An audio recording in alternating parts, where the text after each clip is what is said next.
Tasmania, separated from continental Australia by Bass Strait, is characterized by rough mountainous terrain, and this has in effect proved a refuge for a good deal of animal life, and it's likely to ensure their continued preservation.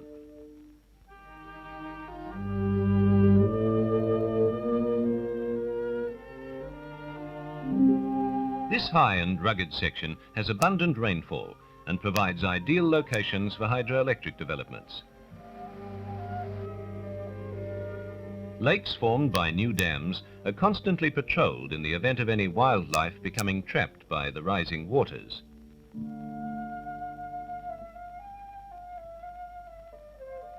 Tasmania has long held a unique zoological position in being the homeland of two of the world's largest and most primitive carnivorous marsupials. The wolf-like animal, known as the Tasmanian tiger, was once fairly well dispersed throughout the state, but due to trapping, shooting and a government bounty on its head, it's now believed to be extinct. This film, taken at a Hobart Zoo in the early 30s, shows that the animal in no way resembles a real tiger, but rather some sort of dog or wolf. Its general colour was a grizzled tawny grey, with 15 or so dark brown transverse tiger-like stripes on the back and the base of the tail. The tiger's equipped with a maternal pouch, which is small and faces rearwards, presumably as a safeguard against its being torn by scrub as the animal hunts.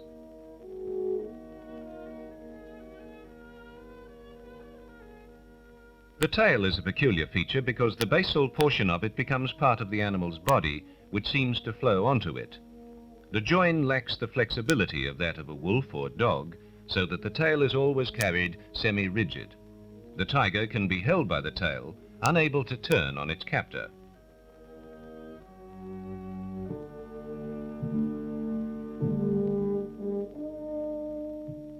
In colour and form, the devil's entirely different from the tiger. It's only some 75 centimetres or so long and about 25 centimetres in height. The origin of the name devil can only be guessed at.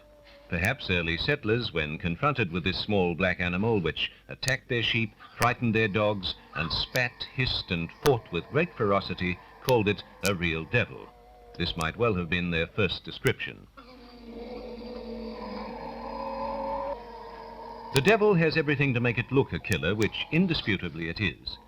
In spite of limbs which seem too short for the bulk of its body, a big head and teeth to match, it is in fact a very active animal, tireless in tracking its prey and wearing it down in a long pursuit.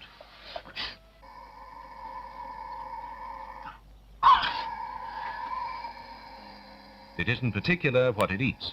Flesh, fur, bones, feathers, even snakes are part of its diet.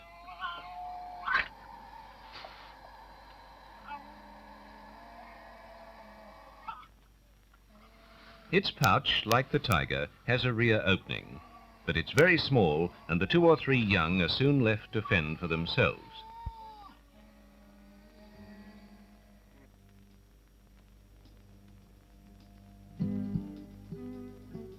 In the north of the state is the Lake St. Clair Cradle Mountain National Park.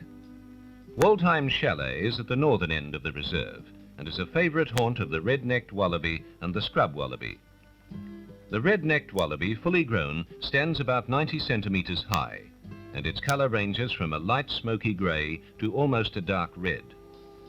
The scrub wallaby is smaller and darker and generally drab in colour.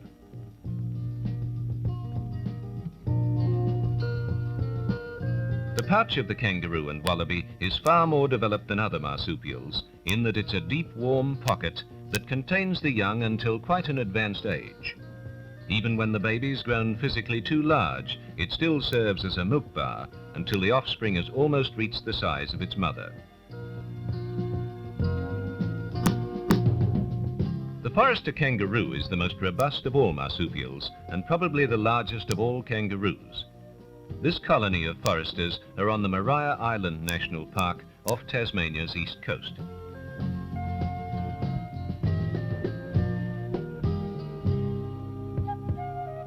In the northeastern section of the state, the forester has become fairly plentiful. It's principally a forest inhabitant, finding food in natural clearings rather than in grazing paddocks.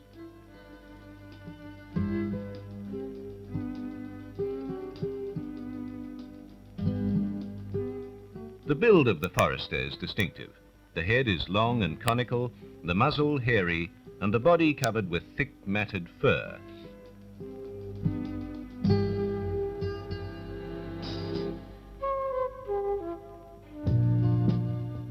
Mariah Island was discovered by Abel Tasman during his voyages in December 1642.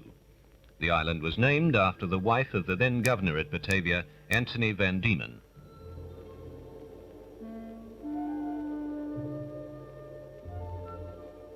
In 1825, a convict settlement was established at Darlington in the northern corner of the island. Records show that up to 450 convicts once occupied these buildings. By 1850, the flow of convicts to Van Diemen's Land was much reduced, and in 1851, Darlington was abandoned.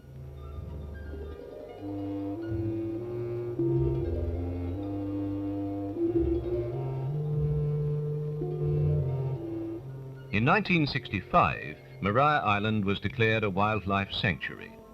The island offers a wide variety of habitats, open forest, cleared paddocks, and dense fern gullies.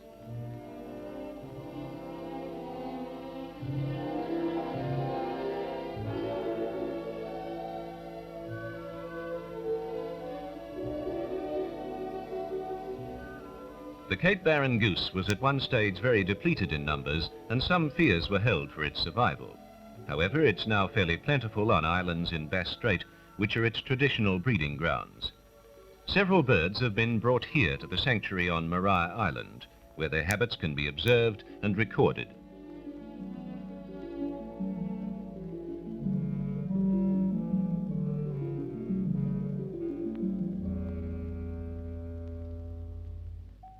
The loamy soil of the island provides a comfortable living for the spiny anteater. This spiky animal bears no relationship at all to the porcupine or hedgehog of the northern hemisphere. The outward appearance is similar, but the spiny anteater is a mammal with the curious habit of laying eggs and suckling its young.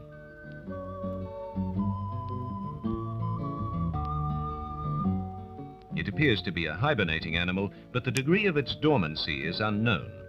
It probably coincides with the inactive periods of ants, which are its food, and these periods are generally confined to the colder months.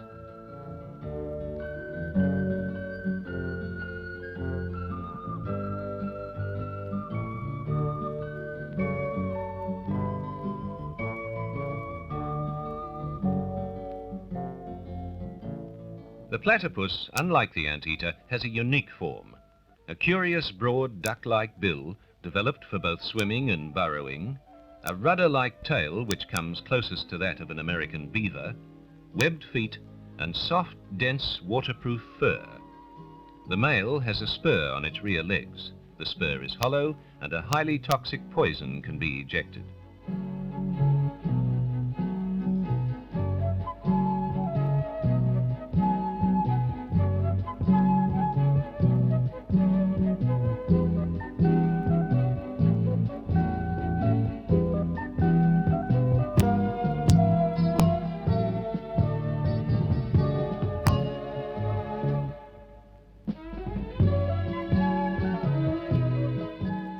Like the anteater, it also lays eggs and suckles the young. These characteristics make the platypus biologically one of the world's most remarkable mammals. It inhabits the eastern area of Australia, from Tasmania right up into Queensland.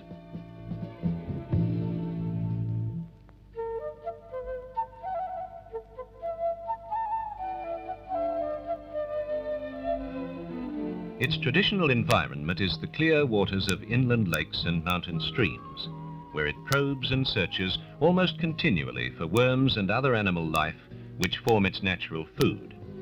A platypus can eat up to its own weight in food each day. This fact is all the more remarkable because when underwater, the platypus has both its ears and eyes shut. It makes its home along the riverbanks with a burrow that sometimes extends up to 20 meters from the entrance. In times of flood or winter rains, the entrance is often below the surface of the water.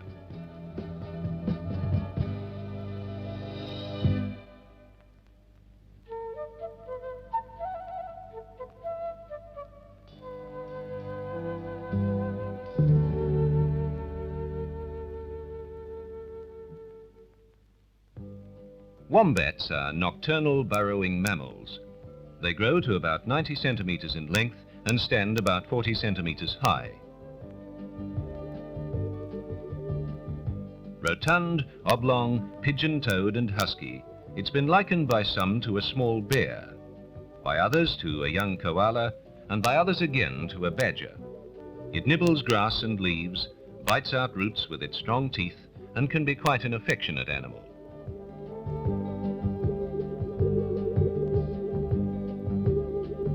It feeds at night, but it's not strictly nocturnal, for it may be found in full daylight among the low scrub foraging for food. The wombat makes a burrow as a den, though caves, tree stumps or heaps of rocks may also be used. Its teeth are remarkable, for they never stop growing. Only 2 incisors are formed in the upper jaw and 2 in the lower. The upper teeth are used for gnawing, and as fast as the tips wear away with grubbing up tough roots, the pulp roots of the teeth keep them growing. One of the fiercest little killers in the Tasmanian bush is the native cat. Australia is without stoats or weasels, but long ago, probably even before these deadly little predators came into existence, their place in Australia was occupied by such marsupials as the tiger cat and the native cat. The native cat builds a nest of soft grasses in a dark sheltered spot for her kittens, which may be 20 in number, less than a centimetre long. The parent's pouch is less complete than in most marsupials, consisting merely of 2 folds of skin with 4 teats on either side. As there's accommodation for a maximum of 8 babies, the remainder are eaten by the mother. Possums are perhaps the best known of all nocturnal animals.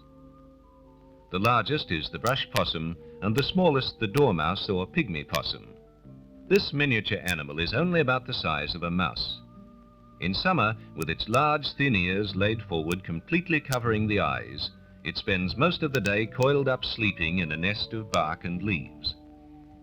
At night, the pygmy goes from branch to branch, using its long, scaly tail to balance or hold itself while feeding on nectar and insects.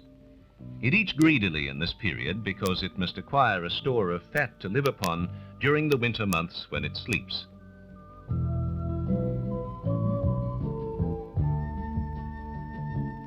Possibly the prettiest of the possum family is the so-called flying squirrel or sugar glider. This member of the family is a delightful little animal clad in the softest of fur, with large bright eyes and a small attractive face.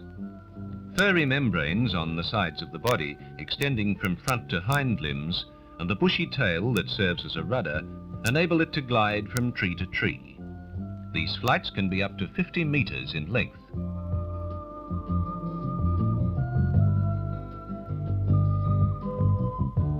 It feeds on insects and nectar, and makes leafy nests in hollow limbs.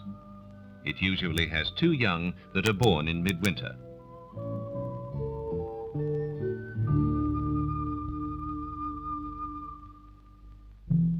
Tasmania has only 3 species of land snakes, but all are venomous and all produce their young alive.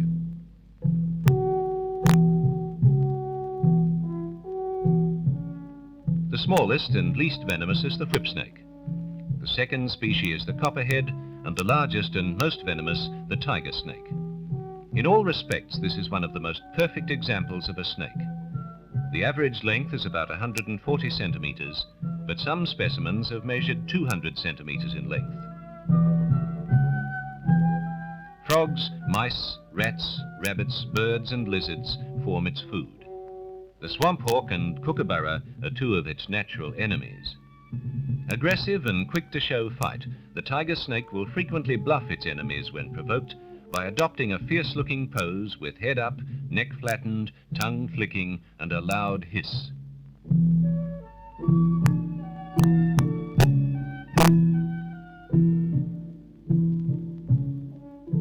In Tasmania's ancient mountains lives a very ancient shrimp. This mountain shrimp, an aspides, is claimed by many scientists to be the oldest kind of animal life existing on Earth today. In Carboniferous times, there was a shrimp with a straight back instead of the humped back of all other shrimps. Its fossilized remains have shown, however, that it died out millions of years ago, except in the mountain streams and pools of Tasmania's highlands. These straight-backed shrimps never grow to more than about 5 centimeters in length, and at the merest sign of danger will quickly burrow into the mud or hide beneath the pebbles on the stream bed. When it was first identified in 1892, scientists were astounded to realize they were handling a creature that had been presumed to be extinct, a survivor from an era which had left only fossils as monuments. The survival of the Anaspides is attributed to its stable living conditions. In the cool mountain streams of Tasmania, conditions have scarcely changed in millions of years. Elsewhere in the world, they perished in floods, droughts, earthquakes, and possible competition from other water creatures which ate it or its food.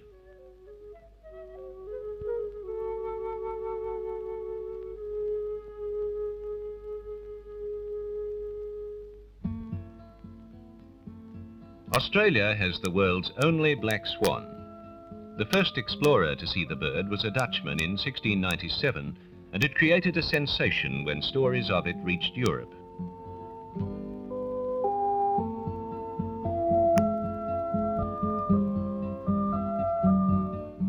During summer and autumn, hundreds of birds can be observed where food is plentiful, in swamps, lakes or river estuaries.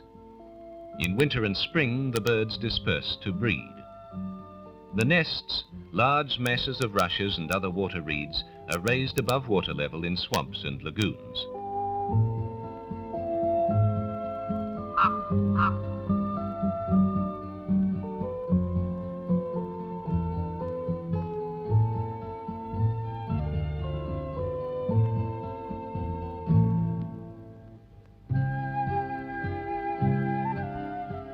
The swan lays between 2 and 6 bluish-white eggs, and they take about 4 weeks to hatch.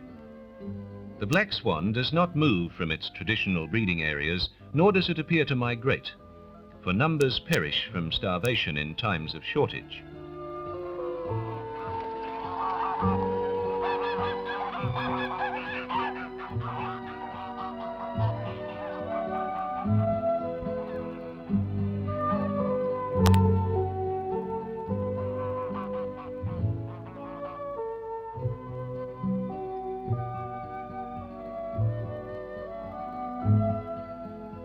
With its long neck fully extended, the swan is a magnificent bird in flight. Its unhurried and measured wing flap and its periodic honking are typical as they travel through the air.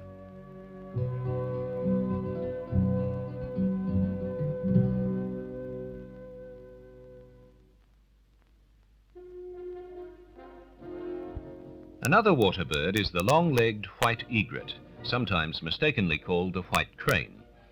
This large and conspicuous bird can be found in marshes and mudflats, generally near the sea. It spends most of its time wading, for which its long black legs are admirably suited. It lives on marine life and is a stealthy and, when necessary, very quick hunter.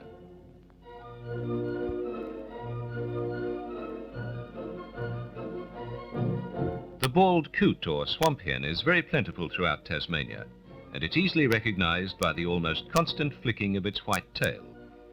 Conspicuous in almost every large swamp, the bald coot sometimes wanders far afield in search of grass and insects. Probably the most majestic and impressive bird of the high plateaus is the wedge-tailed eagle. Its home is in the high wooded ranges and mountain tops, where it builds its nest together with a mate.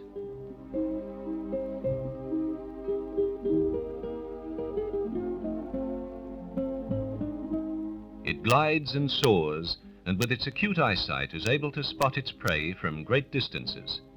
It feeds on rabbits, small wallabies, and other creatures of this size.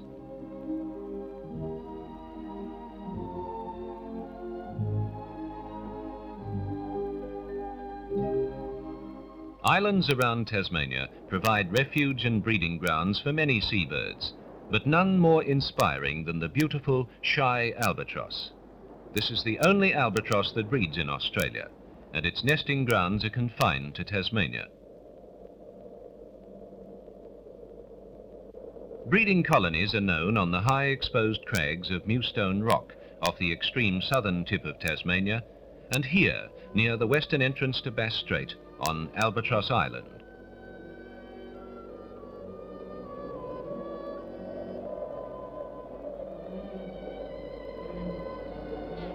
On these high rocky outcrops, the albatross builds a nest of soil and grass and lays one white egg.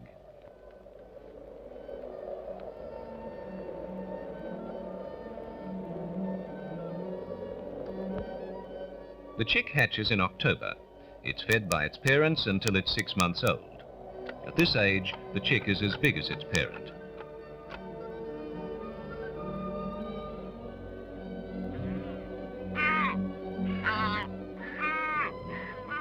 The feeding behavior is unusual. The parent bird spends up to 4 hours away feeding on squid and other marine life and holds the food in its stomach. Upon returning to the nest, the chick immediately begins to peck the adult on the beak and emit a constant squawking sound. This increases in intensity until the parent bird regurgitates the partly digested food into the beak of the chick.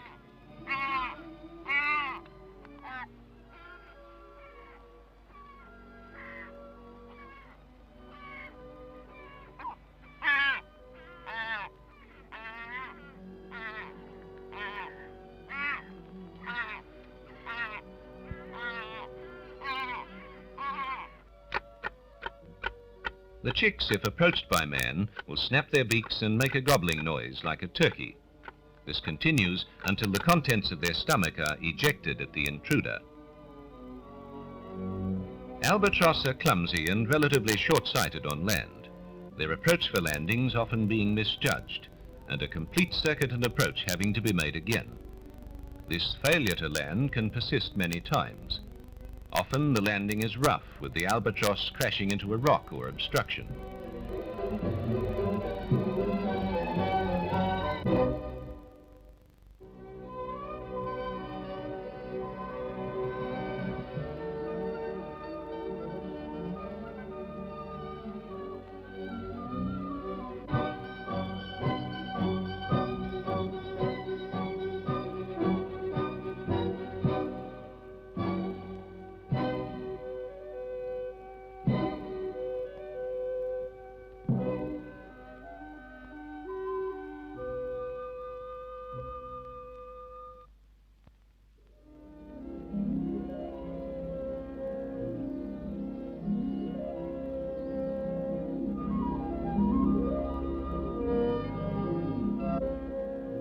Taking off is almost as hazardous. The bird needs a suitable launching site and a headwind if possible.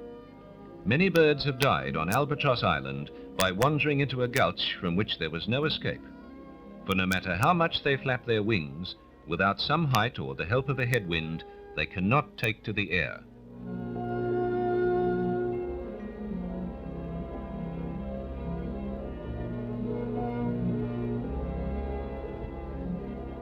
Once in the air, however, their flight is controlled, precise, and magnificent. The never-ending source of wonder is the extraordinary ease of its flight. The world's largest flying creature, weighing up to 10 kilos, flies through the air with such precision and grace and with such variation in speed and attitude that one never ceases to be amazed.